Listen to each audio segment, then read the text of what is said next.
आज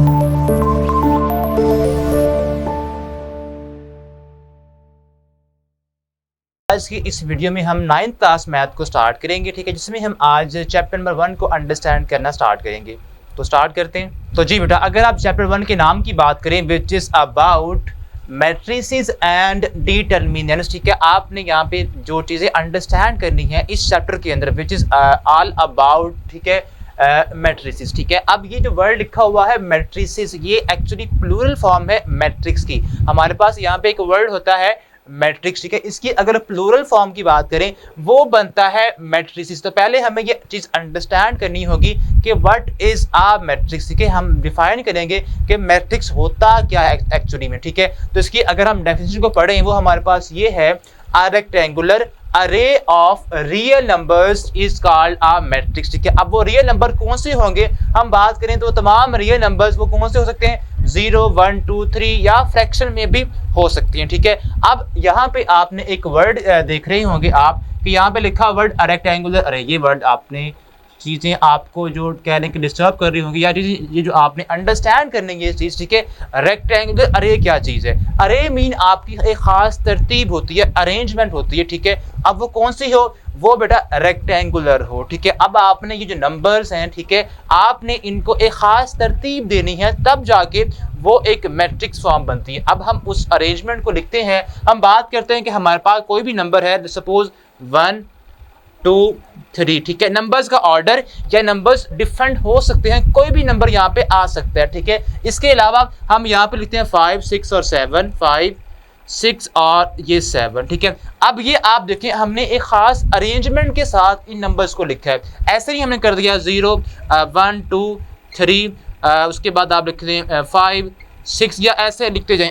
ऐसा केस नहीं है, ठीक है। आपने ये देखें, यहाँ पे हमने नंबर्स को एक खास डिस्टेंस में और एक खास अरेंजमेंट की फॉर्म में लिखा है, ठीक है। अगर हम इस तरह से नंबर्स को लिखें और इसके बाद इन नंबर्स को अगर हम स्क्वायर ब्रैकेट्स में क्लोज कर दें इस तरह से, ठीक है, ये आपका हमने ये नंबर्स थे, ठीक है, जिनकी एक खास अरेंजमेंट थी, ठीक है, और इन नंबर्स को हम एक स्क्वायर ब्रैकेट में क्लोज कर दें। अब ये जो आपके पास अरेंजमेंट बनी है, ये जो वीएन बना है आपका नंबर्स का, इसको बेटा हम बोलते हैं मैट्रिक्स, ठीक है। ये हमारे पास एक मैट्रिक्स बन जाता है, ठीक है। अब ये हमारे पास क्या है, एक मैट्रिक्स है, ठीक है। अब ये तो हमने अंडरस्टैंड कर लिया कि होता क्या मैट्रिक्स, ठीक है। अब मैट्रिक्स के अंदर जो नंबर्स होते हैं उनको बेटा हम बोलते हैं एंट्रीज। क्या बोलते हैं? एंट्रीज, ठीक है। अब ये जो नंबर्स हमारे पास हैं 0, 1, 2, 3 या 1, 2, 3, 5, 6, 7, ठीक है। दीज आर यानी कि ये हमारे पास क्या है, एंट्रीज ऑफ मैट्रिक्स। इनको हम बोलते हैं एंट्रीज बोलते हैं, ठीक है। ये हमारे पास क्या है, एंट्रीज हैं। अब इनकी भी कुछ प्रॉपर्टीज हैं, ठीक है। इन एंट्रीज को देखने के लिहाज से हम इनको कुछ स्पेशल नाम देते हैं, ठीक है। अगर हम बेटा बात करें हॉरिजॉन्टल वे में, अगर इन नंबर्स को आप अंडरस्टैंड करें इन हॉरिजॉन्टल वे में, अगर इस तरह से अगर हम इन नंबर्स का एक खास पैटर्न अंडरस्टैंड करें, ठीक है, जो नंबर्स आपके हॉरिजॉन्टल वे में लिखे हुए हैं एक लाइन के अंदर, और ये एक लाइन बनती है, ऐसे ही बेटा ये हमारे पास एक और लाइन बनती है, ये वाली, ये, ठीक है। अब अगर आप बेटा इस तरह से नंबर्स को लिखेंगे तो ये बेटा हमारे पास होते हैं रोज, ठीक है। इनको हम क्या बोलते हैं, अगर बेटा आपके पास हॉरिजॉन्टल वे में कुछ नंबर्स लिखे हुए हों, अब ये जो आपका फर्स्ट हॉरिजॉन्टल लाइन है, इसमें जो तमाम नंबर्स हैं ये हमारी फर्स्ट रो में आते हैं, इसको हम बोलते हैं रो 1, ठीक है। आप इसको अंडरस्टैंड करने के लिए इसको आप नाम दे दें रो 1, आर से इसको शो करते हैं, ये हमारी फर्स्ट रो है। जैसा कि हमने यहाँ पे लिखा हुआ की पॉइंट्स में कि आपने अंडरस्टैंड करना है कि रो क्या होती है। अब उसके बाद हम बात करते हैं कॉलम क्या होते हैं, ठीक है। रो आपकी ये तो फर्स्ट होगी, अब ये जो आपकी है इसको हम कहते हैं सेकंड रो, ठीक है।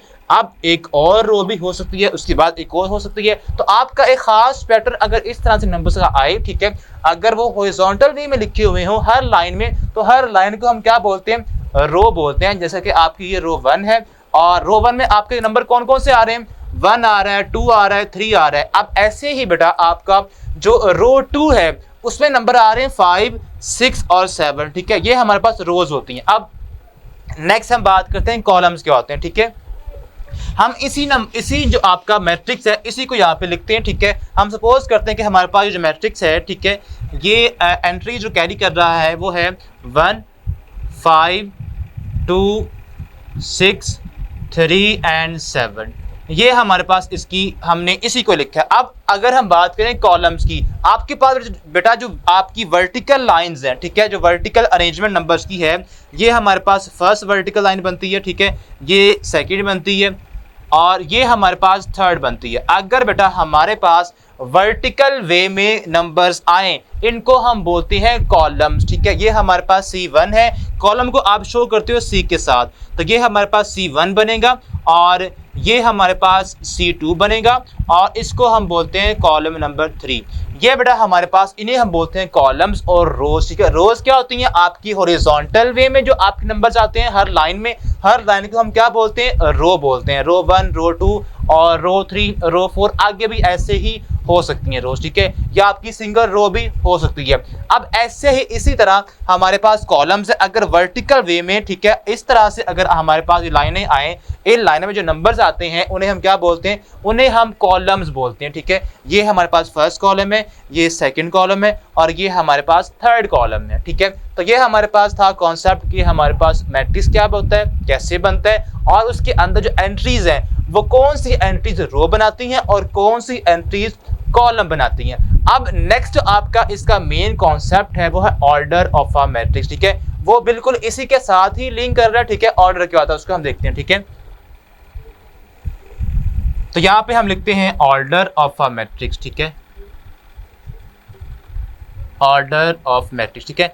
अब आपने ये जो आपका मैट्रिक्स है बेटा, हमने इसको एक नाम भी देना होता है, ठीक है। हम कहते हैं कि हमारे पास ये एक कैपिटल ए, हमने इसको नाम दे दिया है। हमेशा जब भी बेटा आप मैट्रिक्स को नाम देंगे, कोई भी नाम देंगे, ठीक है, आपने हमेशा अल्फ़ाबेट यूज़ करना है और वो अल्फ़ाबेट होगा वो आपका कैपिटल आएगा, ठीक है। आपने इनको कैपिटल अल्फ़ाबेट से नाम देना है, ABCXYZ, कुछ भी आप नाम दे सकते हैं या जो आपकी बुक में यूज़ हुए हैं। इसके अलावा, ठीक है, आपने स्मॉल अल्फ़ाबेट्स में इन मैट्रिक्स को नाम नहीं देना, ठीक है। अब हम बात करते हैं ऑर्डर ऑफ मैट्रिक्स ए। अब ये बेटा आपका होता है कि आपकी कितनी नंबर ऑफ रोज हैं और कितनी नंबर ऑफ कॉलम्स हैं, ठीक है। Number of rose by number of columns, ये आपका ऑर्डर होता है एक मैट्रिक्स का, ठीक है। हम यहाँ पे लिखते हैं order is equal to number of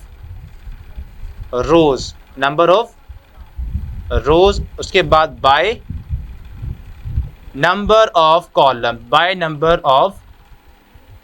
columns. ये बेटा हमारे पास ये स्पेसिफाई करता है कि आपका ऑर्डर क्या होगा। आपने काउंट करनी है कि आपकी टोटल जो आपकी नंबर ऑफ रोज हैं वो कितनी है और कितने आपके उस मैट्रिक्स में नंबर ऑफ कॉलम्स हैं, ठीक है।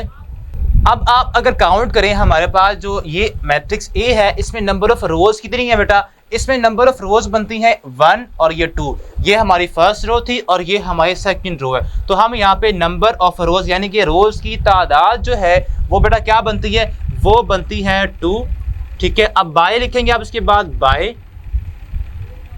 अब नंबर ऑफ कॉलम्स को आपने देखते हैं नंबर ऑफ कॉलम्स, ठीक है। अब नंबर ऑफ कॉलम्स उसी मैट्रिक्स के कितने थे? 1 2 3। अब आप यहाँ पे लिख देंगे 3। तादाद जो आपके कॉलम्स की है वो 3 है। तो इट मीन्स हमारे पास जो ए मैट्रिक्स है उसका जो ऑर्डर है वो है 2/3। ये आपका क्वेश्चन नंबर 1.1 एक्सरसाइज का 1 है, जिसको अब हम स्टार्ट करेंगे और वहां बताएंगे कि आपको जो हर मैट्रिक्स गिवन है उनका ऑर्डर क्या है।